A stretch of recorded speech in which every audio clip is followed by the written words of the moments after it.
அஸ்ஸலாமு அலைக்கும் வரஹ்மத்துல்லாஹி வபரகாத்துஹு. கண்ணியத்திற்குரிய எல்லாம் உள்ள அல்லாஹ் ஜல்ல ஷானஹு தஆலாவின் நல்லடியார்களே, ஒரு மனிதர் மரணித்த பிறகு அவரை எவ்வாறு குளிப்பாட்டுவது என்பதையும் அவருக்கு எவ்வாறு கஃனிட வேண்டும் என்பதில் ஒரு பகுதியையும் நாம் பார்த்தோம்.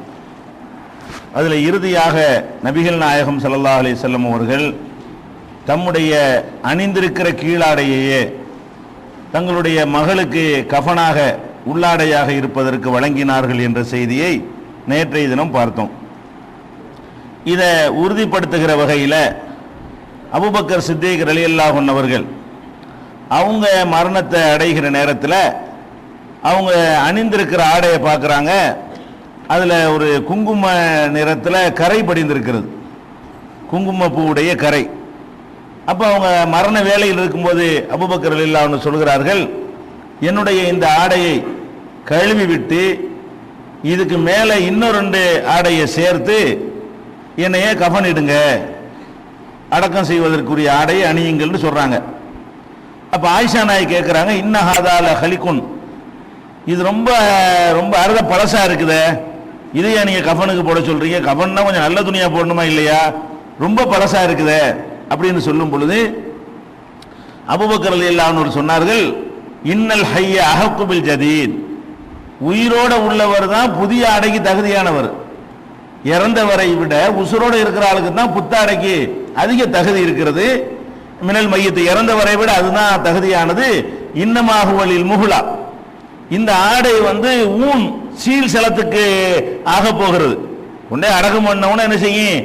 சீலு சலம் ஊனு, அதுக்கு தான் இது இறையாக போவதே தவிர உசுரோட உள்ளவன் அணிஞ்சு அது யூஸாக இருக்கும்ல, நான் பழசே போட்டுறேன், என்னுடைய பழைய ஆடைகளை போட்டு என்னை கஃன் பண்ணிருங்க, புது ஆடையை நீங்கள் பண்ணாதீங்க என்று அவங்க சொன்னாங்க. அன்னைக்கு சாயந்தரமே இறந்துட்டாங்க அப்படிங்கிற செய்தி புகாரியில் 1381வது ஹதீஸாக பதிவு செய்யப்பட்டிருக்கிறது. அப்போ இதில் நீங்கள் விளங்கி கொள்ள வேண்டிய என்னன்னு கேட்டால், பழைய இன்னைக்கு புது ஆடைங்கிறது ஒரு பெரிய பட்ஜெட்லாம் கிடையாது. அதுலேயும் மையத்துக்குன்னு தனியாக ஒரு ஆடை வச்சிருக்கிறாங்க, ரொம்ப கம்மியாக சீப் ரேட்டில் தான் வச்சிருக்கிறாங்க. பெரிய அளவுல எல்லாம் அதுக்கு செலவு ஆகுறது இல்லை. ஒரு பழைய ஆடையை விடவும் கம்மியான மதிப்பில் மையத்துக்குன்னே தனியாக வச்சிருப்பாங்க எல்லா கடைகள்லையும். அதனால இப்போ புது ஆடைங்கிறது ஒரு பட்ஜெட்டுக்கு உள்ளது இல்லை. ஆனால் அந்த காலத்தில் புது ஆடைங்கிறது ரொம்ப கஷ்டமானதாக இருந்ததுனால பழசே போட்டு அடைக்கிருங்க, புதுசுங்கிறது ரொம்ப அது உயிரோட உள்ளவங்களுக்கு தேவைப்படும்னு சொன்னாங்க. அப்படி ஒருத்தரை ஒரு கலவரம், ஒரு அதிகமான இழப்புகள் அல்லது துணி பஞ்சம், ஏதோ ஒரு ஸ்ட்ரைக் மில்லாம் ஸ்ட்ரைக் பண்ணிட்டான், அந்த துணிமணியில கிடைக்கல, எல்லா கடையும் ஒரு வாரமாக பிளாக் பண்ணி அடைச்சு விட்டாங்க, ஊரடங்கு உத்தரவு. அப்போ இருக்கிற சட்டையை தான் போட்டு அடக்கணும்னா அதுக்காக வேண்டி மையத்தை வச்சுட்டு இருக்க இயலாது. ஓகே, அது பிரச்சனை இல்லை. நம்ம அணிந்திருக்கிற ஆடை ஒரு போட்ட பழைய சட்டை கிட்டையெல்லாம் போட்டு கூட என்ன செய்யலாம், அடக்கம் செய்து கொள்ளலாம், அதுக்கு உதவும். இன்னைக்கு நம்ம இருக்கிற காலத்தில் துணிமணிகள் தாராளமாக இருக்கிற காலத்தில் நம்ம வாழ்றோம். ரசூல் ஸல்லல்லாஹு அலைஹி வஸல்லம் காலத்தை கூட சில நேரங்களில் அடைய வேண்டி வரும். ஒரு கலவரம் ஊரடங்கு மாதிரி வரக்கூடிய நேரத்தில் அப்படி அடைந்தால் அப்ப இதெல்லாம் நம்ம பயன்படுத்திக்கலாம். பழசுப்பட்டையெல்லாம் ரசூலுல்லாஹ்வே அணிஞ்சிருக்கிறாங்க, அவங்க அணிஞ்ச ஆடையை போட்டுலாம் பண்ணியிருக்கிறாங்க. அபூபக்கர் என்னுடைய பழைய ஆடையை போட்டு அடக்குங்கன்னு சொல்லியிருக்கிறாங்க. அதனால கஃனுக்கு புதுசா ஃப்ரெஷ் ஆடை தான் இருக்கணுங்கிறது சருத்து ஒன்றும் கிடையாது. கண்டிப்பான கட்டளை எதுவும் அல்லாஹ்வுடைய ரசூல் நமக்கு இடலைங்கிறத கவனத்தில் வச்சுக்கிறணும். அதே மாதிரி இந்த கஃன் போடும் பொழுது ஒரு விஷயம் ரொம்ப கவனமாக இருக்கணும், முழு உடலையும் அது மறைக்கணும். அது இல்லாம இருந்தால் நபி ஸல்லல்லாஹு அலைஹி வஸல்லம் அதை கண்டிச்சிருக்கிறாங்க. அதாவது துணி மட்டமோ வசதியோ பழசோ புதுசோ அதெல்லாம் மேட்ரு, தலையிலிருந்து கால் வரைக்கும் முழுசாக என்ன செய்யணும், அந்த பாடியை மறைக்கணும், கொஞ்சம் கூட திறந்திருக்க கூடாது. அப்படிங்கிறது தான் கஃனுடைய முக்கியமான அளவு.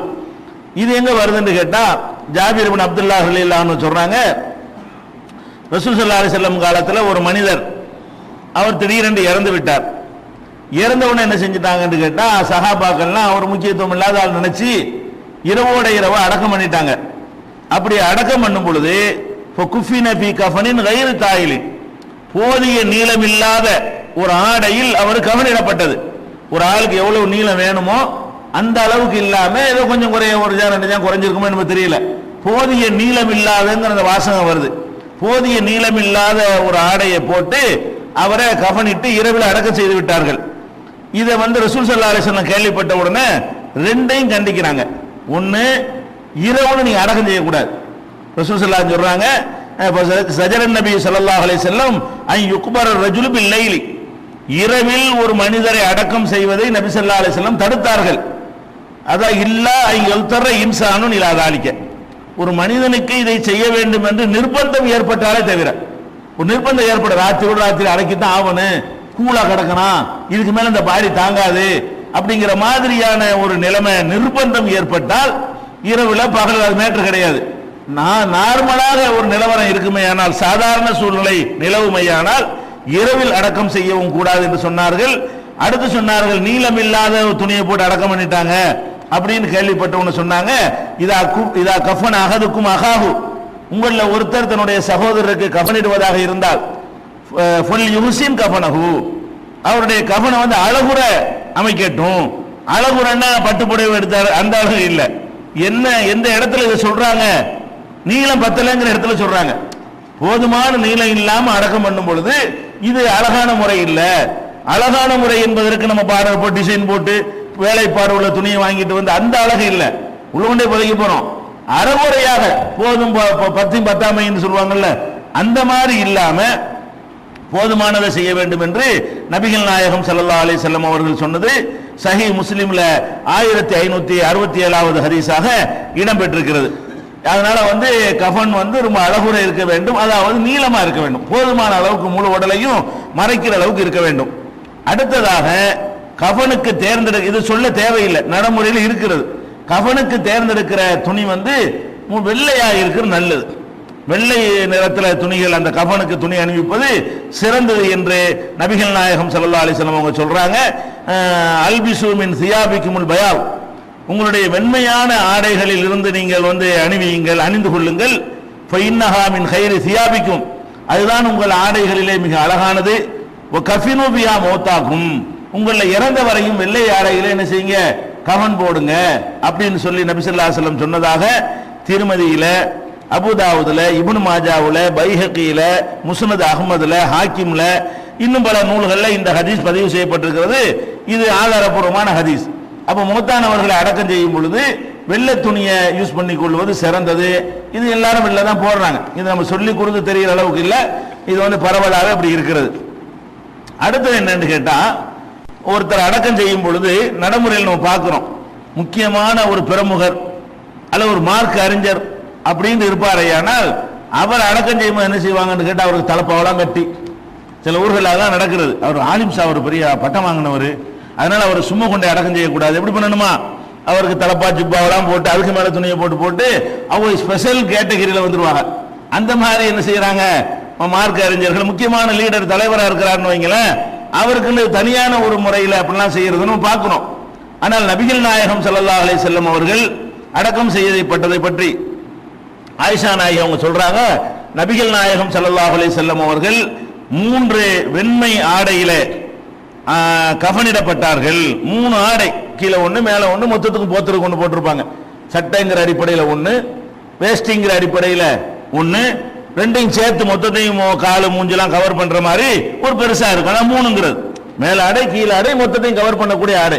அப்ப மேல ஒரு துணியை மொத்தமாக சுத்தி விட்டு இடுப்பு வரைக்கும், இடுப்பு கீழே வேட்டிங்கிற முறையில் அதை ஒன்று சுத்திட்டு அதுக்கு மேல மொத்தமா மூடுறது ஒன்று. இப்படிதான் ரசூல் ஸல்லல்லாஹு அலைஹி வஸல்லம் அவர்கள் வெண்மையான மின் குர்சுவின், அதாவது காட்டன் துணி, காட்டன் பஞ்சினால் செய்யப்பட்ட அந்த துணியில் இருந்து 3 வெள்ளை துணிகளில நபிகள் நாயகம் ஸல்லல்லாஹு அலைஹி வஸல்லம் அவர்களுக்கு கஃனிடப்பட்டது. லைஸ ஃபீஹுன்ன கமீசுன் வல அமாமத்தும், அதுல வந்து தலப்பாவும் இருக்கவில்லை, தைக்கப்பட்ட சட்டையும் இருக்கவில்லை. ரசூல் ஸல்லல்லாஹு அலைஹி வஸல்லம் அவர்கள் அடக்கம் செய்யும் பொழுது அல்லாஹ்வுடைய ரசூலா இருக்கிறாங்களே, மற்றவங்களை டிஃபரெண்டா நம்ம அடக்குவோமே அப்படிங்கிறதுக்காக வேண்டி தலப்பா அடிச்சு கிரீடம் அணிவிச்சு சட்டையை போட்டு இவங்க வித்தியாசமான ஆளுன்னு காட்டுறதுக்காக வேண்டி அப்படி செய்யறதா இருந்தா யாருக்கு செஞ்சிருக்கணும், அல்லாஹ்வுடைய ரசூலுக்கு செஞ்சிருப்பாங்க. ரசூல் ஸல்லல்லாஹு அலைஹி வஸல்லம் ஒன்று வசியத்து பண்ணிட்டு போயிருப்பாங்க, அல்லது அது வந்து முக்கியமான ஆட்களுக்கு ரசூல் ஸல்லல்லாஹு அலைஹி வஸல்லம் செய்ய வேண்டும் என்று ஒரு வழிகாட்டி இருந்தால் சஹாபாக்களை ரசூலுல்லாஹ்வுக்கு அமல்படுத்தி காட்டியிருப்பாங்க. எல்லாம் இப்படித்தான், கீழே 2 துணியை உள் துணி 2 போட வேண்டியது, மேல ஒரு துணி போட வேண்டியது, இவ்வளவுதான். 3 ஆடை தான் போதுமான ஆடை. அந்த அளவுக்கு நம்ம வந்து கஃனிடமே தவிர தலப்பா ஜிப்பா அதெல்லாம் பேண்ட் ஜட்டி எல்லாம் ஒரு ஜட்டி போடுங்க அப்புறம் பனியன் ஒன்று போடுங்க அப்படிலாம் கிடையாது. அது மாதிரி இல்லை என்பதை புகாரியில 1264வது ஹதீஸில் நம்ம பார்க்கிறோம். சில நேரங்களில், ஆனா இப்போலாம் அது ஏற்படாது, ரசூல் ஸல்லல்லாஹு அலைஹி வஸல்லம் காலத்தில் ஏற்பட்டு இருக்கிறது. சில நேரங்களில் வந்து துணியே கிடைக்க பழசோ புதுசோ போதுமான அளவுக்கு இருக்காது. அந்த மாதிரியான ஒரு நிலைமையில வந்து போர்க்களங்களில் கொல்லப்பட்ட நேரத்தில் பல சஹாபாக்களுடைய நிலைமை இருந்திருக்கிறது. உதாரணத்துக்கு சொல்வதாக இருந்தால் முஸாப் பின் உமைர் என்ற ஒரு சஹாபி, அவர் வந்து ரொம்ப பெரிய வசதி உள்ளவராக இருந்து மார்க்கத்திற்காக ஹிஜ்ரத் செய்து வந்து அந்த மாதிரியான ஒரு நிலையில எல்லா சுகங்களையும் தியாகம் செய்து விட்டு இந்த மார்க்கத்தை தழுவுகிறார். தழுவுனதிலிருந்து அவருக்கு கஷ்டம்னா அப்படி கஷ்டம். அந்த சொகுசு வாழ்க்கையெல்லாம் மறந்து விட்டு இஸ்லாத்தை ஏற்றுக்கொண்ட தியாகிகள் யார் ஒரு ஆளு? முஸாப் பின் உமைர் ஒரு ஆளு. அவரை பத்தி அப்துர் ரஹ்மான் இப்னு அவுஃப் அவங்க சொல்றாங்க. எப்படி சொல்றாங்க? நினைவு கூறுறாங்க ஒரு சந்தர்ப்பத்தில். அதாவது அப்துர் ரஹ்மான் இப்னு அவுஃப் அவங்கள்ட்ட வந்து சாப்பாடை கொண்டாந்து வைக்கிறாங்க. அப்போ அவங்க நோம்பாளியாக இருக்கிறாங்க. அப்துர் ரஹ்மான் நஃபிலான நோம்பு, நஃபிலான சுன்னத்தான நோன்பு வைத்திருக்கிறாங்க அப்துர் ரஹ்மான் இப்னு அவுஃப். அப்போ அவங்க சொல்றாங்க, நீங்க நோம்பு நேரத்தில் கொண்டாந்து சாப்பாடை வைக்கிறீங்க, முஸாப் இப்னு உமைர் இருக்காரு, அவர் என்னை விட எத்தனையோ மடங்கு சிறந்தவர். அவர் வந்து ஒரு போர்வையிலே கவனிடப்பட்டார். அவருடைய தலையை மூடினால் கால் வெளியே தெரியுது, காலை மூடினா தலை வெளியே தெரியுது. இந்த மாதிரி வந்து அவருடைய நிலைமை இருந்துச்சு. இங்க என்ன இப்ப வகை வகையா கொண்டாந்து சாப்பாடை வைக்கிறேங்கிறார். இந்த சாப்பாட்டு சுவையான சாப்பாடை கொண்டாந்து வச்ச உடனே அவருக்கு அந்த பழைய நிலையெல்லாம் ஞாபகம் வருகிறது. என்ன நிலைமை? முஸாப் இப்னு உமைர் எப்படிப்பட்ட ஒரு பணக்கார ஒரு ஆளு, எப்படி எல்லாம் டேஸ்டா சாப்பிட்ட ஒரு ஆளு. அவர் இந்த மார்க்கத்தை ஏத்துக்கிறதுக்காக வேண்டி தியாகம் பண்ணி வர்றாரு. இருக்கிற போர்வைக்கு மேல மறு ஆடை கிடையாது. அந்த ஒரு போர்வை தான் மொத்தத்தையும் சுத்திக்கிட்டு இருக்கிறார். அந்த போர்வையோட அவர் வந்து போர்க்களத்தில் கொல்லப்படுகிறார். அந்த துணியவே கஃனுக்கு இழுத்து போடுறாங்க. போட்டா தலையில இருந்து போட்டு விட்டோம்னா கால் வெளியே தெரியுது, காலில இருந்து இழுத்து பார்த்தோம்னா தலை வெளியே தெரியுது. அப்ப முழுசாக ஒரு மனிதனை மறைக்கிற அளவுக்கு அவருடைய போர்வை இருக்கல. அப்ப அதை நினைவு கூறுகிறார். அதே மாதிரி குத்தில ஹம்சா ஒஹுவ கைரும் மின்னி, ஹம்சா கொல்லப்பட்டாரு, அவர் என்னை விட சிறந்தாலே, அவருக்கு நீ இப்படிதான் இருந்தது. இப்ப என்னடான்னு கேட்டா துன்யா நமக்கு அள்ளி தந்திருக்கிறான்ல, இவ்வளவு வகை வகையா கொண்டாந்து வைக்கிறீங்க சாப்பிடுறதுக்கு அப்படின்னு இந்த உயர்ந்தரமான சாப்பாட்டை பார்த்துட்டு அவர் அந்த காலத்தில் இருந்த வறுமையையும் அந்த காலத்தில் சஹாபாக்கள் பட்ட கஷ்டத்தையும் தனக்கு முந்தி சென்றவர்கள் எப்படியெல்லாம் தியாகம் செய்து விட்டு சென்றார்கள் என்பதையும் அவங்க நினைவு கூர்ந்து சும்ம ஜால எபுக்கி அழ ஆரம்பிக்கிறார். ஹத்தா தரக்கத்தாம் எடுத்துட்டு போப்பா சாப்பாட்டுன்னு சொல்லிட்டு அழ ஆரம்பித்து விட்டார். நபிலான நோன்பு வச்சிருக்கும் பொழுது சாப்பாடு கொண்டாந்து கொடுத்தாங்கன்னா நோன்பு விட்டுடலாம். விருந்து வச்சுக்கிறீங்க, சாப்பிடுங்க, நீ சாப்பிட்டா எனக்கு மனசு நிறைவடையும்னா நபிலான நோன்பு முடிக்கலாம். இவர் என்ன செய்யல, அந்த நினைவு வந்தவொடனே போங்க சாப்பிட எடுத்துட்டு போங்கப்பா, என்ன சாப்பாடு இந்த நேரத்தில் நமக்கு அப்படின்னு சொல்லி அவர் அழுகையில அப்படி புலம்புடார்னு சொல்லி புகாரியில 1275வது ஹதீஸாக இருக்கிறது. அதே மாதிரி ஹப்பாப் இப்னு அரத் அவர்கள் அவங்களும் இந்த முஸாப் இப்னு உமரை பற்றி இதே மாதிரி சொல்றாங்க. தலையை மூடின உஹது போர்க்களத்தில் முஸாப் இப்னு உமைர் கொல்லப்பட்ட பொழுது அவருடைய ஆடை எடுத்து நாங்கள் கஃன் போட்டு பார்க்கிறோம். தலைக்கு போட்டா காலுக்கு பத்தல, காலுக்கு போட்டா தலைக்கு பத்தல. கடைசியில் என்ன ஆச்சுன்னு கேட்டா தலையை மூடிருங்க ரசூல் ஸல்லல்லாஹு அலைஹி வஸல்லம் சொல்றாங்க. தலை மஸ்ட் மறைச்சிருங்க, காலுக்கு வந்து ஏதோ புல் பூண்டுகள் இதுகிற ஒரு புல் இருக்குது வைக்கோல் மாதிரி உள்ளது, அந்த வைக்கோல் மாதிரி புல்லை போட்டு காலை மறைச்சிருங்க. தலைக்கு வந்து துணியை போட்டு மறைங்க, கால் பகுதிக்கு என்ன செய்யுங்க, ஆனா எதையாவது போட்டு மறைக்கணும். துணி இல்லைன்னு சொன்னால் நம்ம அந்த மாதிரி ஒரு நெருக்கடின்னு வைங்களேன், துணியே இல்லை, பழசும் இல்லை புதுசும் இல்லை, போட்டா பாதிக்கு தான் மறைக்குது, பாதியை மறைக்க முடியல. அப்படி இருந்தால் பேப்பரையோ கூலத்தையோ வேஸ்ட் பேப்பர்களையோ என்னத்தையும் அள்ளி போட்டு என்ன செய்யணும், அதை மறைச்சிடணும். அப்படி அவருக்கு புல்களை போட்டு காலை வந்து மறைக்கிறதுக்கு புல்லை போட்டு நினைஞ்சிருக்கிறாங்க, காலை மறைச்சு கொண்டு போய் அடக்கம் பண்ணினாங்க என்ற செய்தி புகாரியில 1276வது ஹதீஸ் 4047வது ஹதீஸாக பதிவு செய்யப்பட்டிருக்கிறது. இதையும் நம்ம வந்து தெரிஞ்சுக்கிறோம். இதெல்லாம் இப்ப நமக்கு தேவைப்படாத மாதிரி தெரியலாம், ஒரு நெருக்கடிக்கு தேவைப்பட்டுரும். இது மாதிரியான ஒரு கட்டத்தை மனிதர்கள் ஏதாவது ஒரு கட்டத்தில் வெள்ளம், புயல், ஊரடங்கு, கலவரம் அது மாதிரி நேரங்கள்ல அடையக்கூடிய ஒரு நிலைமை ஏற்படுங்கிறதுனால இந்த இதுவும் தெரிஞ்சு மனசுல வச்சுக்கிட்டோம்னா அது யூஸ் ஆகிக்கிறோம். இது பரவாயில்லை, இதுக்கு மிஞ்செல்லாம் இருக்குது. இதான் கம்மி. நீங்க கஃனுக்கு வந்து தலைக்கு போட்டா காலுக்கு பத்தலைங்கிறது தான் நமக்கு இதுவே ரொம்ப இப்படிமா இருந்திருக்குன்னு நினைக்கிறோம். இதை தாண்டி எந்த அளவுக்கு இருந்துச்சுன்னு சொன்னா உஹது போர்ல கொல்லப்பட்டவங்களை பார்த்தா போர்க்களத்தில் என்னவாகும், வெட்டும் போது துணியும் சேர்ந்து தான் வெட்டுப்படும். கையை வெட்டினார்னா சட்டையும் தானே வெட்டிப்பட்டுருங்க. அப்ப அந்த போட்டிருக்கிற துணி பெரும்பாலும் யூஸ் ஆகாது, ஒண்ணுக்குமே ஆகாது. அந்த மாதிரி ஒரு நிலையில வரும் பொழுது அவங்கள கஃனிடுவதற்கு துணி வேணும்னு சொன்னா அதிகமா தேவைப்படும், வேற துணி தான் போட்டு ஆகணும். இப்ப அது பத்தாம என்ன செய்யறாங்க ரசூல் ஸல்லல்லாஹு அலைஹி வஸல்லம், ஒரு துணியில 3 பேரை ஒன்னா சுத்துறாங்க. ஒரு கஃன், அதாவது மறைச்சு அவன் உடம்பு மறைச்சுதான் கொண்டு அடக்கம் செய்யப்படணும். ஒரு கபருக்குள்ள 3 பேர் அடக்கம் பண்றாங்க ஒரு குழியில. ஏன்? நூற்றுக்கணக்கான பேர் ஒரு நேரத்தில் இறந்து போயிட்டாங்கன்னு சொன்னா எவ்வளவு குழி வெட்டுறது? போர்க்களத்தில் இருந்த ஆளுங்க 300 பேர் போயிருக்கிறாங்க. 300 பேர்ல 70 பேர் இறந்து போயிட்டாங்கன்னு சொன்னா இந்த 230 பேர் தான் குழியை வெட்டணும். அதுல இவங்க போர்ல காயப்பட்டவங்க, வேதனைப்பட்டவங்க, கஷ்டப்பட்டவங்க, அப்பதான் போர் 4 நாள் 5 நாள் கஷ்டப்பட்டு இருக்கிறாங்க. அவங்கள 50 பேருக்கும் ஒரு குழி வெட்டுன்னு சொன்னா அது இருக்கிற அந்த மக்களை கொண்டு என்ன செய்ய முடியாது, சாத்தியமாகாது. அப்ப ரசூல் ஸல்லல்லாஹு என்ன பண்றாங்க, ஒரு கபருக்குள்ள 3 பேர், கபரு குழியில ஒரு 3 பேர் என்று சொல்லி வச்சு என்ன செய்யறாங்க, அப்படி போடுறாங்க. கபன் துணி கூட ஒரு துணி, ஒரு 3 பேரை ஒன்னா வச்சு அப்படி துணியை போட்டு போத்தி 3ஐயும் கொண்டே ஒன்னா கொண்டு நினைஞ்சிடறாங்க, ஒரு கபர்ல நாங்க அடக்கணும் அப்படிங்கிற ஒரு செய்தியை நம்ம அபூதாவுதுல, இப்னு மாஜாவுல, இப்னு மாஜா 1503, அப்புறம் அபூதாவுது, திருமதி, ஹாக்கிமு, பைஹகி, முஸ்னத் அஹ்மது, இதுல எல்லாம் இடம்பெற்றிருக்கிறத பார்க்கணும். எப்படி இருக்குது? ரசூல் ஸல்லல்லாஹு அலைஹி வஸல்லம் செய்றாங்கன்னு கேட்டா, கான யஜ்மஉ பைனர் ரஜுலைனி வ ஸலாஸதி மின் கத்லா உஹதின் ஃபீ ஸௌபின் வாஹிதின். உஹது போர்ல கொல்லப்பட்ட ஷஹீதுகளை 2 பேருக்கு ஒரு ஆடை, 3 பேருக்கு ஒரு ஆடை என்று நபிகள் நாயகம் ஸல்லல்லாஹு அலைஹி வஸல்லம் அவர்கள் கஃனிட்டு அது மாதிரி ஒரு கபர்ல கொண்ட 2 பேர் 3 பேர் என்ற முறையில் அடக்கம் செய்தார்கள் அப்படிங்கிறத பார்க்கிறோம். இது ஆதாரபூர்வமான ஒரு ஹதீஸ்ல பதிவு செய்யப்பட்டிருக்கிறது. அது போக இந்த கஃன்ல கூட கூட்டமாக ஒரு நேரத்தில் 4-5 பேர் இறந்துடுறாங்க. அப்ப அந்த கஃன்ல பாரபட்சம் வந்துடக்கூடாது. ஒரு ஆளுடைய கஃன் நல்ல விசேஷமான கஃன், இன்னொரு ஆளு சாவுலையாவது சமத்துவம் இருக்கணுமா இல்லையா? வாழும்போதுதான் ஒருத்தன் வகை வகையா அணிஞ்சுக்கிட்டு இருக்கிறான். அதெல்லாம் கூட சஹாபாக்களுடைய வாழ்க்கையில இந்த இதெல்லாம் படிச்சு பார்த்தோம்னா நம்ம ஆச்சரியமா இருக்கும். நம்ம எங்கேயே இருக்கிறோம், நம்ம ரசூல் ஸல்லல்லாஹு அலைஹி வஸல்லம் காலத்தோட ஒப்பிட்டு பார்த்தோம்னு சொன்னா நம்ம காலத்தில் உள்ள முசாபிர் இருக்கானே ஒண்ணுமில்லாதவன், இவன் தான் ரசூலுல்லாஹ் காலத்தில் பணக்காரன் அப்படிங்கிற அளவுக்கு முசாபிருக்கு 10 சட்டை வச்சுக்கிறோம்.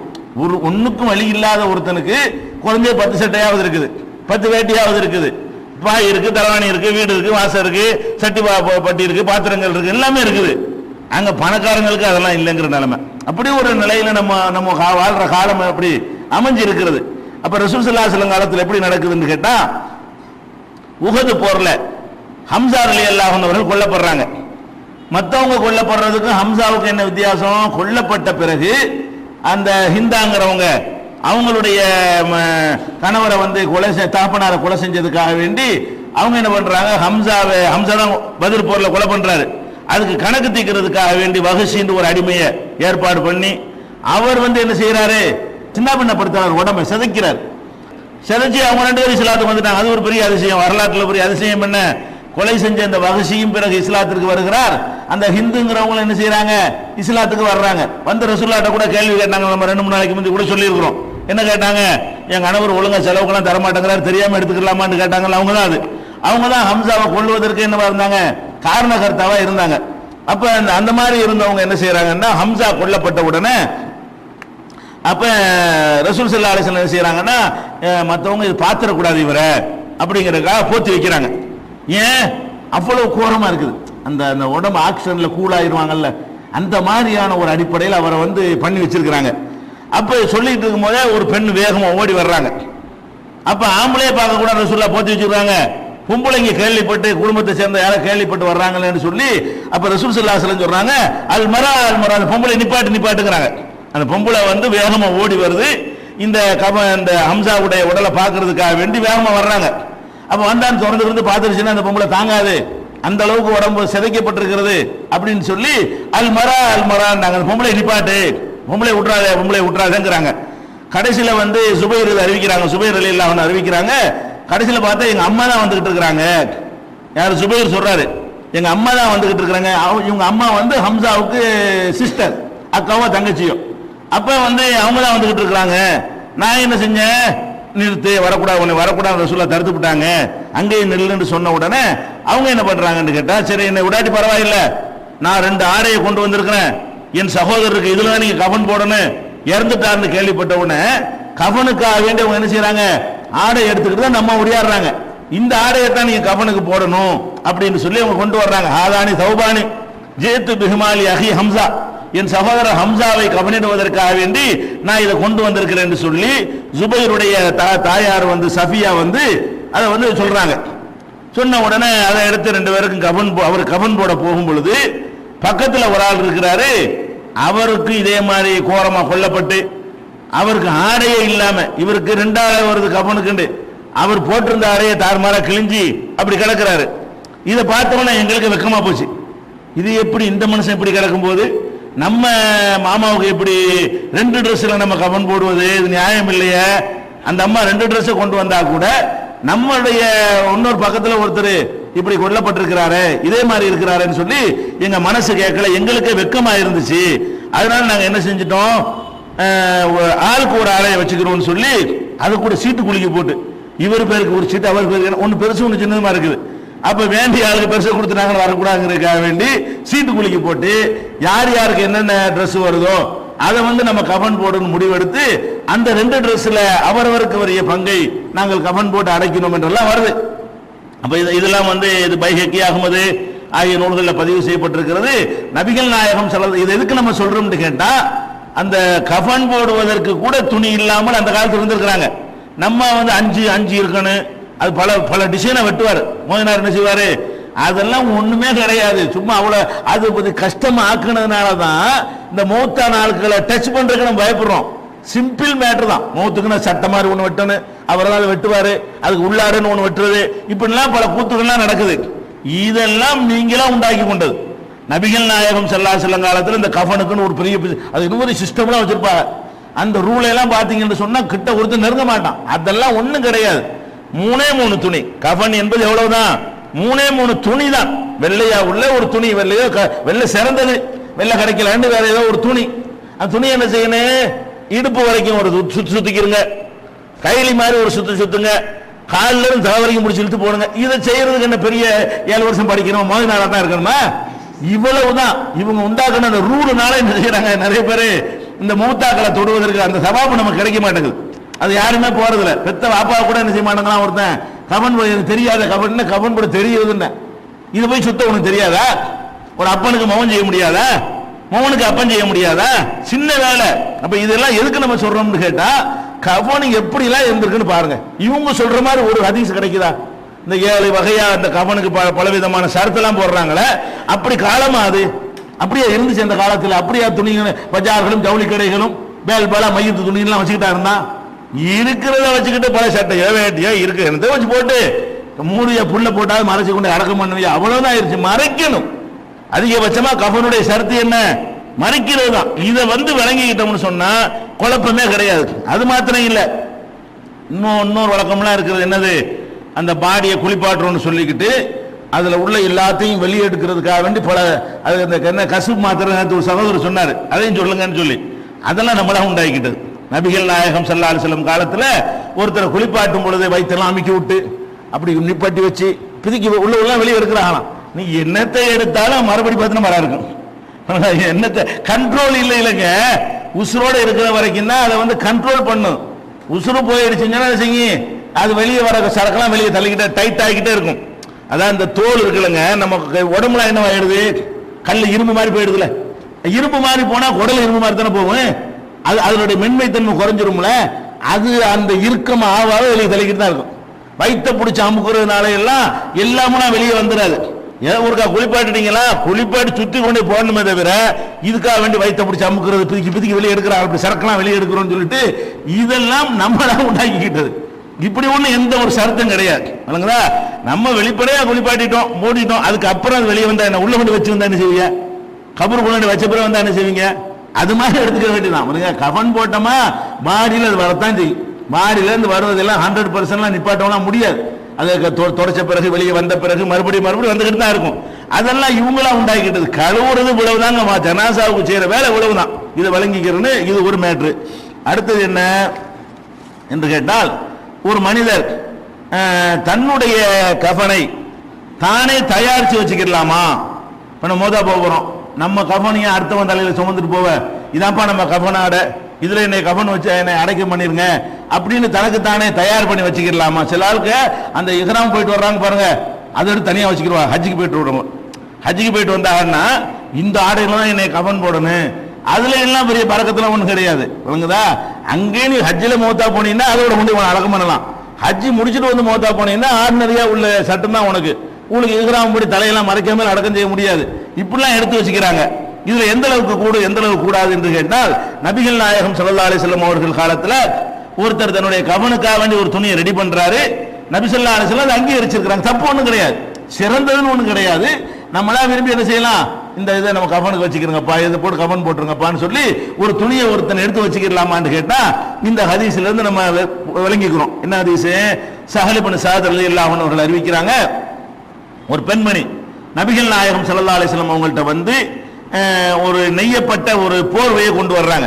தன்னுடைய கையினால் நெஞ்சி அந்த போர்வையை கொண்டு வந்து சொல்றாங்க, நஸஜ்துஹா பியதி, என் கையினால் இதை நான் வந்து நெய்திருக்கிறேன். ரசூலுல்லாஹ் வந்து சொல்றாங்க ஒரு அம்மா, ஃபஜிது லி அக்ஸுகஹா, உங்களுக்கு அணிவிப்பதற்காக வேண்டி அதை நான் கொண்டு வந்திருக்கிறேன், இதை கொண்டு வந்து உங்களுக்கு போத்துறதுக்குன்னு நான் கொண்டு வந்திருக்கிறேன் அப்படின்ற உடனே நபி ஸல்லல்லாஹு அலைஹி வஸல்லம் என்ன செஞ்சிட்டாங்க, கையில வாங்கிட்டாங்க. ரொம்ப ஆசைப்பட்டு, நல்லா இருக்கு, பார்த்து அவ்வளவு அழகா இருக்குது, அழகான முறையில் அந்த அம்மா தயார் பண்ணி கொண்டாந்து அதை கொடுக்குறாங்க. ரசூல் ஸல்லல்லாஹு அலைஹி வஸல்லம் பார்த்த அவளுக்கு அந்த துணியுடைய அழகு அவ்வளவு கவர்ந்திருக்கிறது. அப்படி வருது முஹ்தாஜின் இலைஹா, அது ரொம்ப தேவைப்பட்ட மாதிரி நினைச்சுக்கிட்டாங்க. அதை வாங்கி கொண்டு அப்புறம் என்ன செய்யறாங்கன்னா உள்ள போறாங்க. உள்ள போட்டு அதை போத்திட்டு வர்றாங்க. 4 பேர் மத்தியிலேயே ட்ரெஸ் மாத்துவாங்க. வீட்டுக்குள்ள போயிட்டு என்ன செய்யறாங்க, அந்த ட்ரெஸ்ஸாக அந்த அம்மா கொடுத்த ட்ரெஸ்ஸை மாத்தி கொண்டு வெளியே வர்றாங்க. ஹரஜ இலைனா இன்னஹா இஸாருஹு, அவங்களுடைய இஸார் வேஷ்டியாக அது கீழே அணிந்திருக்க வெளியே வர்றாங்க. அவங்க கொடுத்த அந்த போர்வை வேஷ்டி சட்டை எல்லாம் ஒண்ணு. அந்த காலத்துல விளங்கிக்கணும், போர்வை தான் போத்திக்கிறதுக்கு போர்வை தான், கீழே அணிஞ்சிக்கிறதுக்கு அந்த போர்வை தான். கீழே அணியும் போது அதுக்கு பேர் வேஷ்டி, மேல போத்திக்கிறதுக்கு அதுக்கு பேர் போர்வை. அப்படித்தானே தவிர நமக்கு வேஷ்டிக்கு தனி துணியில வச்சிருக்கிறோம். வேஷ்டினா இப்படி பூலா இருக்க கூடாது, வெள்ளையா இருக்கணும், இதுனா இந்த கணத்துல இருக்கணும், இப்படிலாம் அதெல்லாம் அந்த காலத்துல கிடையாது. ஒரு போர்வை கீழே சுத்திக்கிட்டா அதுக்கு பேர் வேஷ்டி, மேல போத்திக்கிட்டாங்கன்னா போர்வை. அப்ப போர்வையை தான் அந்த அம்மா கொண்டாந்து கொடுக்கணும் ஹதீஸ்ல வருது.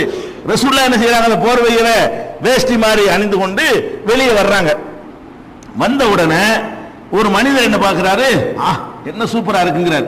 ஃபஹஸனஹா ஃபுலான், ஒரு ஆள் அந்த ரசூலுல்லாஹ் அணிந்திருக்கிறத பார்த்துட்டு என்ன அற்புதமா இருக்கிறது அப்படின்னு சொல்லிட்டு சொல்றாரு. அப்ப ரசூல் ஸல்லல்லாஹு அலைஹி வஸல்லம் செய்யறாங்க, என்னப்பா நீ போட்டுக்கிட்டு இப்படி சொல்ற, நல்லா இருக்குன்னா ரசூலுல்லாஹ் தந்துருவாங்களே, நீ போய் இப்படி கேட்கலாமா அப்படின்னு சொல்லி மக்கள் என்ன செய்யறாங்க, அவரை பிடிச்சி விரட்டுறாங்க.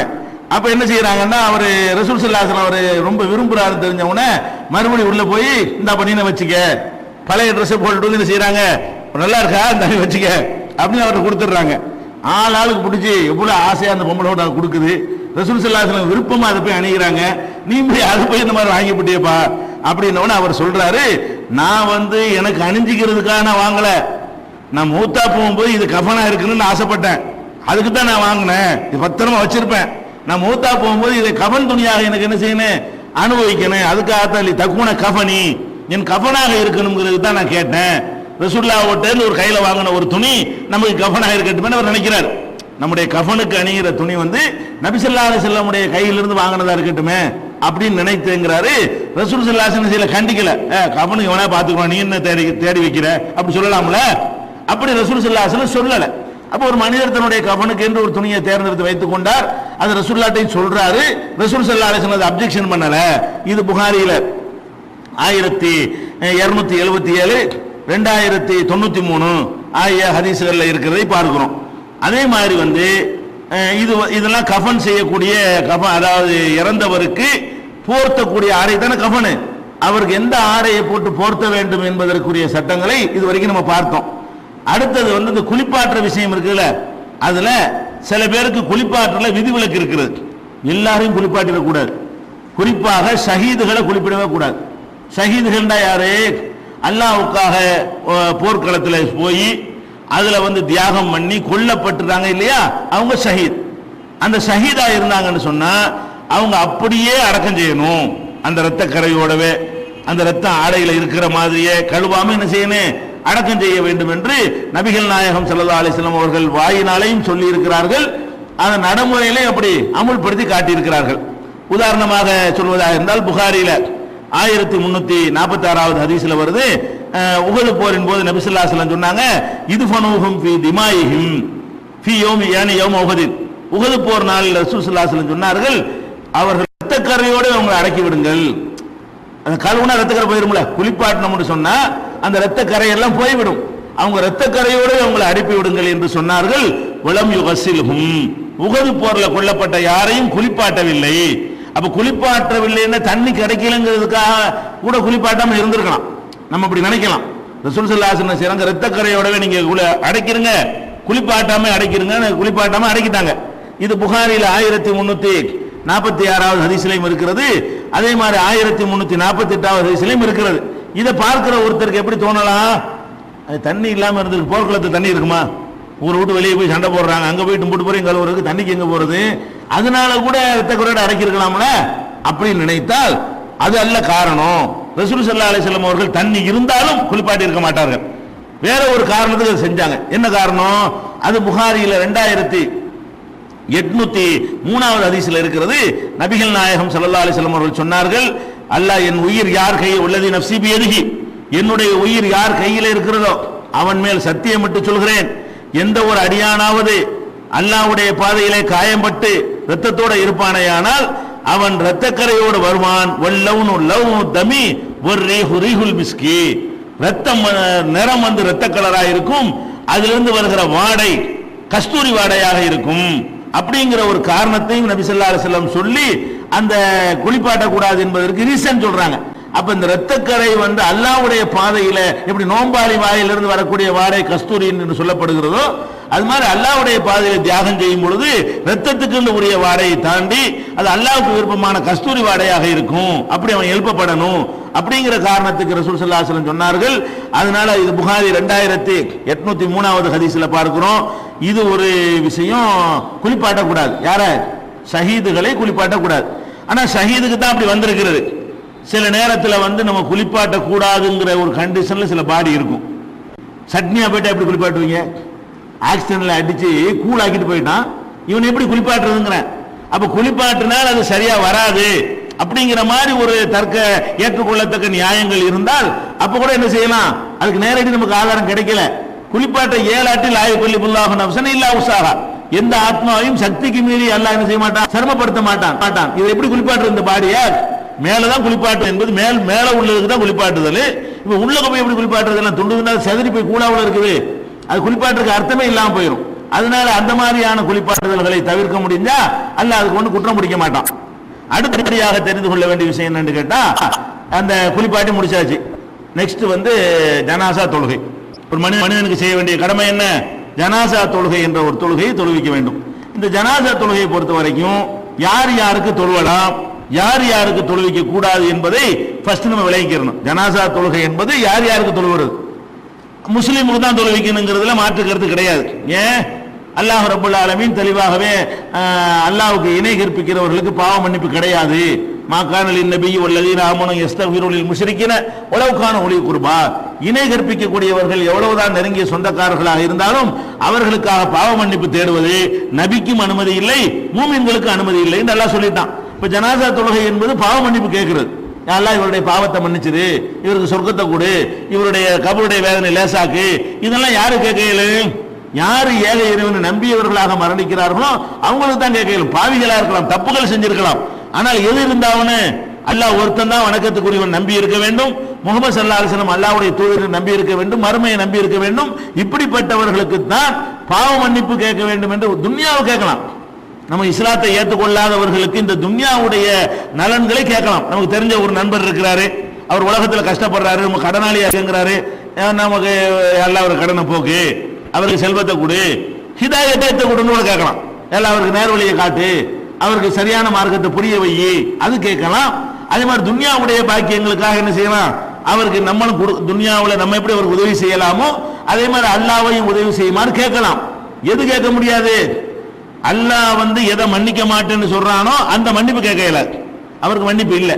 அல்லாஹ்வை நம்பாமல் மரணித்து விட்டாரேயானால், ஒரு இறைவன் என்பதை நம்பாமல் மரணித்து விட்டாரேயானால் அவருக்கு என்ன இல்லை, மன்னிப்பே கிடையாது. யாரும் கேட்கல. நபிகள் நாயகம் ஸல்லல்லாஹு அலைஹி வஸல்லம் அபூ தாலிபுக்காக வேண்டி கவலையிட்ட பொழுது கூட அவங்க அல்லாஹ் வந்து அதை கண்டிச்சு விட்டான். இப்ராஹிம் நபி அவங்க தகப்பனாருக்காக வேண்டி பாவ மன்னிப்பு தேர்றேன்னு வாக்களிச்சு கடைசியில் என்ன வாக்களிச்சு மன்னிப்பு கேட்டு விட்டாரு. அல்லாஹ் கண்டிக்கிறான். மாகான இஸ்திக்ஃபார் இப்ராஹிம் அலி அபி, இல்லா மௌஇதத்தின் வஅதஹா இய்யாஹு ஃபலம்மா தபய்யன அன்னஹு அதுல் லில்லாஹி தபர்ரா மின்ஹு. இப்ராஹிம் தன்னுடைய தகப்பனாருக்காக வேண்டி பாவ மன்னிப்பு கேட்டார். எப்ப கேட்டாரு? ஒரு வாக்குறுதி அளித்ததன் அடிப்படையில் அல்லாஹ்ட்ட வந்து பாவ மன்னிப்பு கேட்டு விட்டார். எப்ப அல்லாஹ்வுடைய எதிரி என்று தகப்பனார் அல்லாஹ்வுடைய எதிரி என்று தெரிய வந்ததோ அதிலிருந்து வாபஸ் வாங்கி கொண்டார், விலகி கொண்டார் அப்படின்னு அல்லாஹ் குர்ஆன்ல சொல்லி காட்டுறான். அப்ப இப்ராஹிம் நபிக்கு பெத்த தகப்பனாருக்காக வேண்டி பாவ மன்னிப்பு கேட்க கூடாது என்று இருந்தால் ஃபர்ஸ்ட் விளங்கிக் கொள்ள வேண்டியது, முஸ்லிமாக ஏகத்துவ கொள்கையை ஏற்காத யாரா இருந்தாலும் சரி அவங்களுடைய இதுல போய் கலந்து கொண்டு அல்லாஹ் இவருக்கு சொர்க்கத்தை கொடு, எதை கொடுக்க மாட்டேன்னு அல்லாஹ் டிக்ளேர் பண்ணான்னு அதை கொடுன்னு கேட்கல, எதை கொடுப்பேன்னு அல்லாஹ் முடிவெடுத்து வச்சுக்கிறான்னு அதுதான் கேட்க முடியும் அவன்கிட்ட. இது எனக்கு தர மாட்டேன்னு அவன் டிக்ளேர் பண்ணாலும் போய் கேட்டா அவனுக்கு கோவம் வரும். அதனால ஃபர்ஸ்ட் விஷயம் என்னன்னு கேட்டா, அந்த ஏகத்துவ கொள்கையை, ஓரிரை கொள்கையை, தௌஹீதை, உண்மையான இஸ்லாத்தை ஏற்றுக்கொள்ளாதவர்களுக்காக வேண்டி மறுமை நன்மைக்காக நம்ம என்ன செய்ய முடியாது, இறந்துட்டாங்கன்னு சொன்னா பிரார்த்திக்க முடியாது, அவங்களுக்கு ஜனாசா தொழுகை இல்லை. இன்னும் சொல்ல போனா இது அப்துல்லாஹ் இப்னு உபை ரசூல் ஸல்லல்லாஹு அலைஹி வஸல்லம் காலத்துல முனாஃபிக்குகள் ஒரு கூட்டம் இருந்தாங்க. முனாஃபிக்னா யாரு? சந்தர்ப்பவாதி, இரட்டை வேஷம் போடுறவங்க. இங்க வந்துகிட்டு நாங்க உங்களை சேர்ந்தவங்கன்னு சொல்றது, அங்க போய்கிட்டு உங்களை சேர்ந்தவங்கன்னு சொல்றது, இங்க கிடைக்கக்கூடிய லாபங்களை அடைஞ்சு கொள்வது, அங்க கிடைக்கக்கூடிய லாபங்களை அடைந்து கொள்வது, இப்படியான இரட்டை வேடதாரிகள் நபிகள் நாயகம் ஸல்லல்லாஹு அலைஹி வஸல்லம் காலத்துல நிறைய பேர் இருந்தாங்க. இவங்களுக்கு முனாஃபிக் என்று பேர். ஆனால் இந்த முனாஃபிக்குகள் தங்களை வெளிப்படையாக முஸ்லிம் என்று அறிவித்துக் கொண்ட காரணத்தினால் அவங்க பள்ளிவாசலுக்கு வருவாங்க, தொழுகையில கலந்து கொள்வாங்க, போர்க்களத்துக்கு கூட போவாங்க, யுத்தத்துக்கு கூட அவங்களை கூட்டிட்டு போவாங்க ரசூல் ஸல்லல்லாஹு அலைஹி வஸல்லம். அந்த மாதிரிலாம் இருந்தாங்க. அதுக்கு முக்கியமான தலைவர் யாருன்னு கேட்டா அப்துல்லாஹ் இப்னு உபை அப்படிங்கிறவர் தான் அதுக்கு முக்கியமான ஒரு லீடரா இருக்கிறார். ஆனா அவருடைய மகன் வந்து பக்கா இஸ்லாத்தை ஏற்றுக்கொண்டவர். பாப்பா வந்து டபுள் கேம் விளையாடுறவரா இருக்காரு, மகன் என்ன இருக்கிறாரு, ஒரிஜினல் ஒழுங்கான ஒரு முஸ்லிமா வாழ்க்கை நடத்துறார்.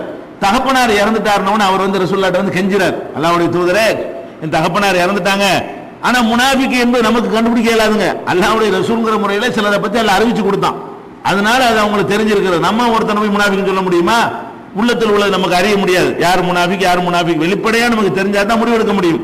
அப்ப அந்த மகனார் வந்து கேட்டதுக்காக வேண்டி ரசூல் ஸல்லல்லாஹு அலைஹி வஸல்லம் போய் அவருக்கு ஜனாஸா தொழுக போறாங்க. உமர் ரலியல்லாஹு வந்து யாருக்கு போய் தொழுவுறிய, இவனுக்கா உலகறியே நல்லா தெரியுது டபுள் கேம் விளையாடுறாள்னு சொல்லி இவர் தான் எல்லாத்துக்கும் சூத்திரதாரி, இவருக்கு போய் நீங்க தொழுவிப்பீங்களா அப்படின்னு சொல்லி ரசூல் ஸல்லல்லாஹு அலைஹி வஸல்லம் அவங்களை பிடிச்சி ரொம்ப மறுக்கிறாங்க, உமர் ரலியல்லாஹு ஆட்சேபனை பண்றாங்க. அப்ப அல்லாஹ் இன்னும் சொல்றான், இஸ்தக்ஃபிர் லஹும் அவ் லா தஸ்தக்ஃபிர் லஹும் இன் தஸ்தக்ஃபிர் லஹும் 70 மர்ரா ஃபலன் யக்ஃபிரல்லாஹு அலைஹி. நீங்க அவருக்கு மன்னிப்பு தேடுங்க, மன்னிப்பு தேடாம போங்க, 70 தடவை மன்னிப்பு கேட்டாலும் அல்லாஹ் மன்னிக்க மாட்டாங்களாம், அவனுக்கு போய் நீங்க தொழுவிக்க போறீங்களா என்றெல்லாம் கடுமையாக உமர் ரலியல்லாஹு மறுக்கிறாங்க. இருந்தாலும் அந்த இறக்க குணத்துல போய் ரசூலுல்லாஹ் போய் நினைஞ்சிட்டாங்க, அவருக்கு தொழுவிச்சு விட்டாங்க. அதுக்கப்புறம் உமருக்கு சாதகமாகவும் ரசூலுல்லாஹ்வை கண்டிச்சும் ஒரு வசனம் இறங்குது. என்ன வசனம்? வலா துஸல்லி அலா அஹதின் மின்ஹும் மாத அபதா வலா தகும் அலா கப்ரிஹி. அவர்களிலே யார் ரெண்டு வேஷம் போட்டு நடித்தார்களோ அவர்களில் யாருக்கும் நீ தொழுகை நடத்தக்கூடாது, இனிமேல் அவருடைய கபர்ல கூட போய் நிக்க கூடாது என்று அல்லாஹ் கடுமையான ஒரு வசனத்தை அருளுகிறான். இது புகாரியில் 1269வது ஹதீஸாக பதிவு செய்யப்பட்டிருக்கிறது. அப்ப இது ஏற்கனவே ரசூலுல்லாஹ் செஞ்சதை கூட அல்லாஹ் நினைச்சான் இதுதான் கடைசியா இருக்கணும், இனிமேல் இந்த மாதிரி வேலை வச்சுக்கிற கூடாதுன்னு சொல்லி மறுத்துட்டான். அதனால நம்ம வந்து ஏக இறைவனை நம்பாத யாருக்காக வேண்டியும் ஜனாசா தொழுகை தொழக்கூடாது. இது ஒரு விஷயத்தை விளங்கிக் கொள்ள வேண்டும். அடுத்ததாக ஜனாசா தொழுகையில நம்ம முக்கியமான ஒரு பெருமுகர் இறந்துட்டாருன்னு வைங்க, அவருக்கு இந்த காயிபு ஜனாசான்னு ஒன்று உலகம் பூரா என்ன செய்வாங்க, இங்கே மூத்தா போன ஆளுக்கு சவுதியில தொழுவாங்க. சவுதியில ஒரு ஆள் மூத்தாயிட்டார்னு வைங்களேன், முக்கியமான ஒரு ஆளா இருந்தாருன்னு சொன்னா எல்லா பள்ளிவாசலையும் அறிவிப்பாங்க, இன்னைக்கு அந்த நாள் இறந்து விட்டார்கள், நீங்கள் எல்லா பள்ளியில என்ன செய்யுங்க, காயிபு ஜனாசா தொழுவீங்க அப்படி சொல்லுவாங்க. காயிபுனா மறைவானது, நேரடியா ஜனாசா இருந்தால் அது மறைவு இல்லை, ஜனாசா முன்னாடி இல்லைன்னா காயிபு மறைவா இருக்கிறது, மறைவான ஜனாசா தொழுவிக்கிறதுங்கிற ஒரு பேர்ல இப்படி ஒரு பழக்கம் வந்து அது எல்லாருக்கும் இந்த உரிமை கிடையாதுங்க. ஏப்ப சாப்ப ஏழை பாலைக்கெல்லாம் கிடையாது. இது யாருக்கு தான் கிடைக்கும் இந்த பாக்கியம்? நல்ல ஊர்ல முக்கியமான ஒரு ஆளா இருக்கணும், பணக்கார ஆளா இருக்கணும், சமுதாயத்தில் பிரபலியமான ஒரு ஆளா இருக்கணும், ரொம்ப சமுதாயத்தை ஏமாத்தி பொழிச்ச ஆளா இருக்கணும், இப்படியான ஒரு ஆளா இருந்தாங்கன்னா அவங்களுக்கு என்ன கிடைக்கும்? இந்த காயிபு ஜனாசாங்கிறது நாட்டில் உள்ள அத்தனை பள்ளிவாசல்களையும் அவருக்கு அறிவிப்பு செய்யப்படும். இது மார்க்கத்தில் இருக்கான்னு கேட்டா ஒரு ஹதீஸ் இருக்கிறது, அதை தப்பா விளங்கி கொண்டு அதை செய்யறாங்க. என்ன ஹதீஸ்? ஏற்கனவே அதை உங்களுக்கு சொல்லி இருக்கிறோம். அபிசினியா ஹபஷாவுல, ஹபஷான்னு சொல்லி ஒரு நாடு இருந்தது ரசூல் ஸல்லல்லாஹு அலைஹி வஸல்லம் காலத்துல. அந்த ஹபஷாங்கிறது இப்ப 3 நாடா இருக்கிறது, எத்தியோப்பியா என்றும் சோமாலியா என்றும் அபிசினியா என்றும் 3ஆக பிரிந்து இருக்கிறது இன்னைக்கு. அன்னைக்கு இந்த மூணு சேர்ந்து ஹபஷா, எத்தியோப்பியா, சோமாலியா, அபிசீனியா என்று சொல்லக்கூடிய அந்த மூன்று நாடுகளும் இணைந்து ஹபஷா என்ற பெயரில் நபி ஸல்லல்லாஹு அலைஹி வஸல்லம் காலத்தில் ஒரு நாடாக இருந்தது. அந்த நாட்டில் நஜ்ஜாஷி என்ற ஒரு மன்னர் இருந்தார். அவர் ரொம்ப இஸ்லாத்தின் மீது ரொம்ப விரும்பக்கூடியவராக இருந்து கடைசியில் அவரே இஸ்லாத்தை ஏற்றுக்கொண்டார். வெளிப்படையாக அறிவிக்கவில்லை. அவர் இறந்துட்டார். இறந்தவுடனே ரசூல் ஸல்லல்லாஹு அலைஹி வஸல்லம் அல்லாஹ்வுடைய தூதர் என்ற முறையில் அவங்களுக்கு அல்லாஹ்ட்ட இருந்து மெசேஜ் வருது. என்ன வருது? அப்ப என்ன தந்தி ஃபேக்ஸ்லாம் கிடையாதுல்ல, அல்லாஹ்ட்ட இருந்து வஹி வந்துருச்சு. இன்றைக்கு அவர் இறந்துட்டாரு, நஜ்ஜாஷி மன்னர் இறந்து விட்டார். உடனே ரசூல் இங்க கூட ஒரு முன்னறிவிப்பு தான். ரசூல் ஸல்லல்லாஹு அலைஹி வஸல்லம் அவர்கள் நஜ்ஜாஷி மன்னர் இறந்ததை மதீனாவுல இருந்து சொல்றாங்க. அங்க இருந்து தகவல் வராத ஒரு வாரம் ஆகும். அங்க இருந்து ஒரு ஆள் அந்த காலத்து முறைப்படி அவர் இறந்த செய்தி இங்க உணான்னு சொல்வதாக இருந்தால் குதிரையிலே ஒட்டகத்திலே புறப்பட்டு இடையில இலைப்பாரி ஒரே போய்கிட்டே இருக்க முடியாது. இலைப்பாரி ரெஸ்ட் எடுத்து சேர்வதாக இருந்தால் ஒரு வாரம் 5 நாள் ஆகும். அந்த 5 நாள் சென்று வரக்கூடிய ஒரு தகவலை அன்றைய தினமே ஃப்ரெஷ்ஷா அறிவிக்கிறாங்க. இன்று அந்த வார்த்தை எப்படி வருதுன்னு கேட்டா, தூஃபியல் யௌம ரஜுலுன் சாலிஹுன் மினல் ஹபஷி, அபிசீனியாவிலே ஒரு சாலிகான மனிதர் இறந்து விட்டார், ஃபஹலும்ம வாங்க எல்லாரும் என்று சொல்லி ரசூல் ஸல்லல்லாஹு அலைஹி வஸல்லம் அழைப்பு கொடுத்து அவருக்கு தொழுகை நடத்தினார்கள். நாங்கள் எல்லாம் அவருக்கு பின்னாடி நின்றோம், ரசூலுல்லாஹ்வுக்கு பின்னாடி நின்றோம். அந்த தொழுகையில ஜனாசாவுக்கு முன்னாடி இருந்தா எப்படி தொழுவோமோ அந்த மாதிரி தக்பீர்கள் எல்லாம் சொல்லி தொழுகை நடத்தினார்கள்ங்கிறது புகாரியில 1320. இன்னும் ஏராளமான இடங்கள்ல இந்த சம்பவமே, இதே ஒரு சம்பவமே பல விதமான வார்த்தைகளை கொண்டு இடம்பெற்றிருக்கிறது. இதை வச்சு என்ன சொல்றாங்க? முன்னாடி ஜனாசா இருந்துச்சா, ரசூலுல்லாஹ் தொழுவிச்சாங்கல்ல, நஜ்ஜாஷி மன்னர் அங்க இருக்கு பாடி, அந்த பாடியை கொண்டு எங்க அடக்கம் பண்ணியிருப்பாங்க, புதைச்சிருப்பாங்க, ஏதோ செஞ்சிருப்பாங்க. இங்க பாடி இருந்துச்சா மதீனாவுல? முன்னாடி பாடி இல்ல, ஜனாசா கிடையாது. ஜனாசா இல்லாமலே ரசூல் ஸல்லல்லாஹு அலைஹி வஸல்லம் ஜனாசா தொழுவிச்சாங்களா இல்லையா? அப்ப நம்மளும் என்ன செய்யலாம்? இதே மாதிரி செய்யலாம் என்று எடுத்துக்கொண்டு தான் இந்த சட்டத்தை சில பேர் மக்களுக்கு சொல்றாங்க. ஆனா இது அப்படி புரிஞ்சுக்கிற சட்டமே கிடையாது. ஏன்? இப்படி இறந்த எல்லாருக்கும் ரசூலுல்லாஹ் தொழுதாங்களா? இல்ல. இவருக்கு தொழுகை நடத்தல. ஏன் ரசூல் ஸல்லல்லாஹு அலைஹி தொழுதாங்க? நமக்கு நல்லா தெரிகிறது. இது இவருக்கு அபிசீனியாவில் மௌத்தா போறாரு, அங்க முஸ்லிம்கள் யாரும் இல்ல, இவர் தன்னை முஸ்லிம் டிக்ளேர் பண்ணவும் இல்ல. நான் இஸ்லாத்துல சேர்ந்துட்டேன்னு டிக்ளேர் பண்ணி இருந்தா அவர் பாடியை தூக்கிட்டு போய் குளிப்பாட்டி எல்லாம் செஞ்சிருப்பாங்க. இஸ்லாத்தை மன்னரா இருக்கிறதுனால இஸ்லாத்தை ஏத்துக்கிறேன்னா மன்னர் தூக்கிருப்பாங்க. அவர் இஸ்லாத்துல இருந்து ராஜா அந்த பதவியில இருக்கிறதுக்காக வேண்டி என்ன பண்ணிட்டாரு? டிக்ளேர் பண்ண முடியாத ஒரு நிலையில மனசுக்குள்ள வைத்துக் கொண்டு அவர் மௌத்தாயிட்டார்.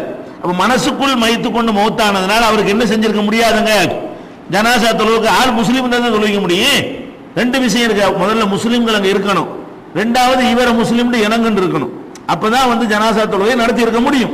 அப்ப நல்லா தெரியுது அவருக்கு ஜனாசா தொழுகை அங்க நடத்தப்படவே இல்லை. அதனால ரசூலுல்லாஹ் என்ன செய்றாங்க? ஒரு முஸ்லீம் ஒருத்தன் ஜனாசா தொழுகை இல்லாம இறக்கக்கூடாது, அவருக்கு இல்லை நமக்கு நல்லா தெரியுது, அப்ப நம்ம எங்க செய்வோம்? அந்த இடத்துல பாடி இல்லை, இந்த இடத்துல நம்ம செய்வோம் அப்படின்னு சொல்லி ரசூல் ஸல்லல்லாஹு அலைஹி வஸல்லம் செஞ்சார்கள் தான் இதை விளங்கி கொள்ளணும். ஏன் இப்படி விளங்கி கொள்ளணும்? இந்த ஒரு ஆள் தான் வெளியூர்ல மௌத்தா போனாரா? ரசூலுல்லாஹ்வுடைய அந்த 10 வருஷ மதீனா வாழ்க்கையில இந்த ஒரே ஒரு ஆள் தான் வெளியூர்ல மௌத்தா போனாரா? எத்தனை சஹாபாக்கள் போர் இடங்கள்ல 70 சஹாபாக்கள் குர்ராக்கள் கொல்லப்படலையா? வாங்க குர்ஆனை கற்றுத்தரோன்னு கூட்டிட்டு போயிட்டு வெளியூர்ல வச்சு கழுத்தறுத்து கொண்டாங்களா இல்லையா? அந்த 70 பேருக்கு இங்க வச்சு ரசூலுல்லாஹ் காயிபு ஜனாஸா தொழுவிச்சாங்களா? அல்ல வேற வேற இடங்கள்ல வேற வேற ஊர்ல தாயிபுல அங்க இங்க மக்காவுல பல இடங்கள்ல முஸ்லிம்கள் வாழ்ந்தாங்களா? அவங்க எல்லாம் இறந்து போனாங்களே, டெய்லி மக்கள்கிட்ட அறிவிச்சு இன்னைக்கு அவர் மூத்தா போயிட்டாரு, இன்னைக்கு இவர் மூத்தா போயிட்டாரு அப்படின்னு சொல்லி ரசூல் ஸல்லல்லாஹு அலைஹி வஸல்லம் ஜனாஸா தொழுகை நடத்தினாங்களா? ஒரு ஆளுக்கு நடத்தி இருக்காங்க. ஒட்டுமொத்த 10 வருஷ வாழ்க்கையில இந்த பாடி இல்லாம அவங்க நடத்துறது ஒரே ஒரு ஆளுக்கு நடத்துறாங்க. எல்லாருக்கும் அப்படி மூத்தா போன ஆட்களுக்கு எல்லாம் நடத்தி இருந்தார்கள் என்று சொன்னா அப்ப நம்ம அப்படி எடுத்துக்கொள்ள முடியும். இவருக்கு நடத்தின காரணம் தெளிவாக தெரிகிறது. இவருக்கு யாரும் தொழுகை நடத்தல, யாராச்சும் நடத்திட்டாங்கன்னு சொன்னா உலகத்துல எல்லாரும் நடத்தணுங்கிற அவசியம்லாம் கிடையாது, கடமை தீந்துரும். ஒருத்தர் நடத்தாம இருக்கக்கூடாது. அப்ப இதுல நம்ம என்ன வழங்கலாம்? ஒரு கலவரம், ஒரு யுத்தம் நடக்கிறது, அதுல கொல்லப்பட்டு போயிட்டாங்க, மொத்தத்துல யாருன்னு அடையாளம் தெரியாம கொண்டு போய் தள்ளிவிட்டாங்க. இந்த சுனாமி வந்துச்சு, சுனாமில அப்படியே ஒரு 10,000 பேர் போயிட்டான். அந்த 10,000 பேர் என்ன ஆனா ஏதானான்னு தெரியல. அதுல ஒரு கொஞ்சம் பேர் முஸ்லீம் இருப்பான், அல்லது அவங்க சொல்றாங்க என் மகன் ஒருத்தன் இருக்கிறான், அவன் காணா, பாடியை காணா. அப்ப நம்ம என்ன பண்றோம்? சுனாமில போயிருக்கிறான், இழுத்துக்கிட்டு போச்சுன்னு சொன்னா அந்த இடத்துல பாடி ஒதுங்கலன்னு சொன்னா உள்ளக்க போயிருக்கும், மீனுங்கன்னு சாப்பிட்டு இருக்கு, அந்த பாடி இன்னும் வரப்போறது இல்லை. அப்ப கண்டிப்பா மீனா தொழுகை நடத்திருக்கேன், தொழுகை நடத்திருக்காது, நம்ம தான் தொழுகை நடத்தணும். இப்ப நடத்தலாம். இந்த மாதிரி நம்மகிட்ட முறையிட்டாங்கன்னு சொன்னா எங்க அண்ணனை காணா, என் தம்பியை காணா, அவர் பாடியை கிடைக்கவும் இல்லை, அவர் முஸ்லீம் அப்படின்னு சொன்னார்களே, ஆனால் நமக்கு தெரியுது இவனுக்கு ஜனாசா தொழுகை நடத்தல. அப்ப அது மாதிரி இடத்துக்கு யூஸ் பண்ணணும். இது தலைவர்களுக்கு உள்ள மேட்டரே கிடையாது. இது யாருக்கு தொழுகை நடத்தப்படவில்லையோ அவர்களுக்கு உள்ள மேட்ரு. இன்னும் சொல்ல போனால் ரசூலுல்லாஹ் காலத்திலே இப்படி இல்ல. ரசூல் ஸல்லல்லாஹு பிறகு சஹாபாக்கள்லாம் குலபாய ராஷிதீன்கள்லாம் இருந்தாங்க. அவங்க எல்லாம் யாருக்கும் தங்கள் வாழ்நாள்ல அந்த ஊர்ல அவர் மூத்தா போயிட்டாரு, இந்த ஊர்ல இவர் மூத்தா போயிட்டாரு அப்படின்னு அறிவிச்சு தொழுதாங்களா? அப்படி ஒரு வழிமுறையை ரசூலுல்லாஹ் காட்டாதனால சஹாபாக்கள் யாரும் கூட இதை அமுல்படுத்தினது கிடையாது. அப்ப நம்ம இந்த காயிபு ஜனாசா என்பதை தப்பா விளங்கி கொண்டிருக்கிறார்கள். என்ன தப்பு? தொழுகை நடத்தாத ஒரு ஆளுக்கு தான் நீங்க நடத்த வேண்டும். ஒரு ஆள் இங்க மூத்தா போயிட்டாரு, இங்க தொழுகை நடத்திட்டோமா, இவருக்கு ஏன் சவுதியில் நீங்க நடத்துறீங்க? அவர் எவ்வளவு பெரிய தலைவராக இருக்கட்டுமே, எவ்வளவு ஒரு முக்கியமான பெருமுகராக இருக்கட்டுமே, இது அநியாயம். இது முஸ்லிம்களுடைய உயிர்களுக்கு மத்திய காட்டுற ஒரு பாரபட்சமா கூட அமையும். இது அது என்ன பாரபட்சம்? எல்லாத்துக்கும் செய்ய பார்ப்போம். எல்லாத்துக்கும் செஞ்சா உங்க லைஃப் பூரா செஞ்சுட்டு இருக்கணும். ஆமா, இப்போ கூட ஒரு ஆள் செத்துருப்பாரு, இப்போ ஒரு ஆள் செத்துருப்பாரு, இப்போ ஒரு ஆள் இந்த ஊர்ல செத்துருப்பாரு. ஒரு செகண்ட்ல ஒரு ஆள் சாக மாட்டாரா? ஒவ்வொரு செகண்ட்ல ஒரு 10 பேர் சாவாங்களே, நம்ம லைஃப் பூரா என்ன செய்யணும்? இப்போ ஒரு செகண்ட்ல 10 பேர் செத்துருப்பார்கள், அவங்களுக்கு காயிபு ஜனாசா தொழுவோம். இந்த செகண்ட்ல ஒரு 20 பேர் செத்துருப்பார்கள். உன் லைஃப் அதே செஞ்சுட்டு இருக்கேமா? அப்ப செஞ்சா எல்லாத்துக்கும் செய்யுங்க. அப்படின்னா என்ன செய்யுங்க? விட்டுருங்க பேசாம. யாருக்கு இல்லையோ அது நியாயம், யாருக்கு அந்த தொழுகை நடத்தப்படவில்லை அது நியாயம். மூத்து எல்லாரையும் சமமாக்குற இடம்ங்க, சமரசம் உலாவும் இடம்ங்கிறான். வாழ்க்கையில இல்லாத சமரசம்லாம் எங்க கிடைக்கும்? அங்கதான் கிடைக்கும். ஆண்டிக்கு அங்கதான் இடம், அரசன் அங்கதான் இருப்பான். ஆண்டி இங்க அரசனும் இங்கிறான். பாத்தீங்களா? அந்த மாதிரி வாழ்வுல காணாத சமரசம் எல்லாம் உலாவுற இடம் எது? அந்த ஒரு கபரிஸ்தான் தான். அதுல போய்கிட்டு இந்த பணக்காரனுக்கு அவனுக்கு 40 தொழுகை, ஏழைக்கு 2 தொழுகையா, ஒரு தொழுகையா? இதெல்லாம் இஸ்லாமிய அடிப்படை சித்தாந்தத்துக்கு எதிராக வேற இருக்குது. தப்பு இது. அடுத்து என்ன? இன்னொன்று இருக்கிறது. ரசூல் ஸல்லல்லாஹு அலைஹி வஸல்லம் அவர்கள் கபூர்ல போய் தொழுதுருக்கிறாங்க. அது ஒரு சம்பவம் இருக்கிறது. இது ஒண்ணும் இல்லாம தொழுகிறது. இன்னொன்னு என்ன? அடக்கம் செஞ்ச இடத்தை காட்டுன்னு கேட்டு அங்க போய் நின்று ரசூல் ஸல்லல்லாஹு அலைஹி வஸல்லம் செஞ்சிருக்காங்க, தொழுது இருக்கிறாங்க. அது எங்க வருதுன்னு கேட்டா புகாரில 1247 ஹதீஸ்ல வருது. ஒரு மனிதர் இரவில இறந்து விட்டார். இறந்தவன ராத்திரியாக அவர் அடக்கம் செய்து விட்டார்கள். விடிந்தவன ரசூல் ஸல்லல்லாஹு அலைஹி வஸல்லம் அவங்கள்ட்ட சொன்னார்கள். அப்ப ரசூல் ஸல்லல்லாஹு அலைஹி சொன்னார்கள், ஏன் எனக்கு நீங்க சொல்லல அப்படிங்கிறாங்க. அப்ப மக்கள்லாம் பதில் சொல்றாங்க, கானன் லைலு ஃபகரிஹ்னா, இருட்டா இருந்ததுனால நாங்க உங்களுக்கு சொல்லல. இரவா வேற இருந்துச்சு, இருட்டா வேற இருந்துச்சு, உங்களுக்கு அன்னசுக்க அழைக்க, உங்களுக்கு சிரமம் கொடுக்கிற கூடாதுங்கிறதுக்காக வேண்டி நாங்க இதை சொல்ல, ராத்திரில உங்களுக்கு கஷ்டப்படுத்தணும் அப்படின்ற உடனே ரசூல் ஸல்லல்லாஹு அலைஹி வஸல்லம் நினைச்சாங்க, நேர கபருக்கு வாங்கன்னு கூட்டிட்டு கபூர் கிட்ட நின்று ஜனாசா தொழுகிறாங்க. கபூர் அவர் ஜனாசா தொழுதுதான் அடக்கி இருக்கிறாங்க. எல்லாரும் ராத்திரியில் அடக்கம் பண்ண ஆளுக்கு ஜனாசா தொழுகை நடத்திட்டாங்க. நடத்திப்பட்டு என்ன செய்யறாங்க? அந்த இடத்துல அடக்கம் பண்ணி இருக்கிறாங்க. அங்க ரசூல் ஸல்லல்லாஹு அலைஹி வஸல்லம் தொழுகை நடத்தினாங்க என்ற செய்தி புகாரில பல இடங்கள்ல வருது. நீங்க தேடி பார்க்கறதுக்காக வேண்டி 1247 ஹதீஸ் நீங்க பார்த்துக் கொள்ளலாம். அப்ப இதை வச்சுக்கிட்டு என்ன செய்யலாம்? கபூர்ல போய் நம்ம தொழுகலாமா? ஒரு கபரை ஒருத்தன் அடக்கம் செய்யப்பட்டு விட்டால் அவருக்கு நாம தொழுகாவிட்டால் நாம போய் அவருக்கு தொழுகை நடத்தணும் அப்படிங்கிறதுக்கு ரசூலுல்லாஹ் நடத்தினாங்களா, அல்லது ரசூல் என்ற முறையில் சிறப்பு தகுதியாக அதை செஞ்சாங்களா என்று கேட்டால் சிறப்பு தகுதி தான். ரசூல் ஸல்லல்லாஹு அலைஹி வஸல்லம் என்ன சொல்றாங்கன்னு கேட்டா, நான் எதுக்காக வேண்டி நான் தொழுகை நடத்தினேன் தெரியுமா? என்னுடைய துவா அவருக்கு அருள் அமையும். நான் வாழ்ற காலத்தில் ஒருத்தருக்கு என் துவா இல்லாம போக கூடாது. என் காலத்தில் ஒரு அடக்கம் நடத்தப்பட்டிருக்கிறது, என்னை கூப்பிடாம நீங்க வேற தொழுகை நடத்திருக்கிறீங்க, என் துவா அவருக்கு மட்டும் இல்லாம போகுது. அப்ப ரசூல் துவா என்பது மற்ற துவாக்கள் இருந்து வேறுபட்டது. உங்க துவா ஏன் துவா அப்படி சிறப்பான துவாவா? ஏன் துவாவா இல்ல ஏத்துக்கமான ஏதாவது கன்ஃபார்ம் இருக்கா? எந்த அஜர்த்து துவாவுக்காவது இப்படி கேரண்டி இருக்குதா? அல்லாஹ்வுடைய ரசூல் என்ற முறையில் அவங்களுடைய துவாவுக்கு அடிஷனலான ஒரு சக்தி இருக்கிறது. அப்ப ரசூல் ஸல்லல்லாஹு என்ன சொல்றாங்கன்னு கேட்டா, இன்ன ஸலாத்தி லஹு ரஹ்மா, நான் அவருக்கு துவா செய்வது அவருக்கு அருளாக இருக்கும். நசையில் 1995. அதே மாதிரி இப்னு மாஜாவுல இன்ன ஸலாத்தி அலைஹி லஹு ரஹ்மா, அவருக்காக நான் ஜனாசா தொழுகை நடத்தினால் அது பேரருளாக அமையும் என்று சொல்லி தான் தொழுகை நடத்தினார்கள்.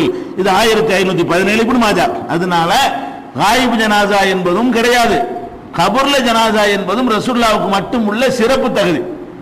சிறப்பு அவங்க காலத்தில் வாழ்ந்தவருக்கு அவங்களுடைய துவா இருக்கணும்னு அல்லாஹ் விரும்பலாம், அதுக்காக செஞ்சிருக்கிறாங்க. நம்ம ஒவ்வொரு கபர்லயா போய்கிட்டு ஜனாசா தொழுகை நடத்துவது என்பது கிடையாது. இன்னும் யாருக்கெல்லாம் ஜனாசா தொழுகை நடத்தணும் நடத்தக்கூடாது என்ற விவரங்களை அடுத்த நாட்களில் பார்க்கலாம்.